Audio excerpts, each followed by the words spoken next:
Branch వచ్చేసరికి వైజాగ్లో start చేస్తూ అంచెలంచెలుగా ఎదుగుతూ ఈరోజు 4000 మంది పైకి సభ్యులతో మొత్తం యావత్ దక్షిణ భారతదేశంలో కూడా #1 యాక్టివ్ హ్యూమన్ రైట్స్ ఆర్గనైజేషన్గా, అలాగే అంతకంటే ప్రత్యేకంగా చెప్పాల్సింది ఏంటంటే కొన్ని హ్యూమన్ రైట్స్ ఆర్గనైజేషన్స్ అనేసరికి వాళ్ళు మాల్ ప్రాక్టీసెస్ అనేది పాల్పడుతున్నారు.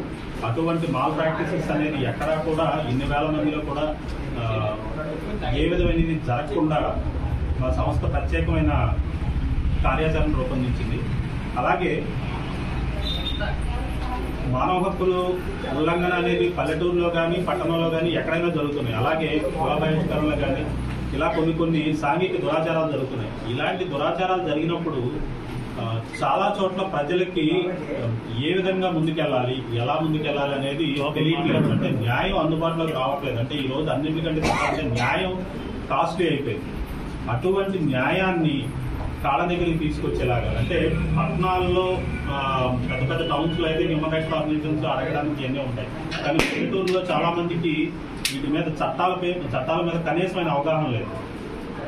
అందువల్ల ఏంటంటే మా NHRPF ద్వారా పల్లెటూరులో కానీ పట్టణాల్లో కానీ various type of legal awareness camps అనేది నిర్వహించడం జరుగుతుంది. అలాగే ఈ మధ్యన కొత్తగా జూలై 1 నుంచి కూడా కొత్త చట్టాలు అనేది ప్రవేశపెట్టడం జరిగింది. ఈ కొత్త చట్టాలు చాలా మందికి ఎవరికి కూడా అవగాహన లేదు.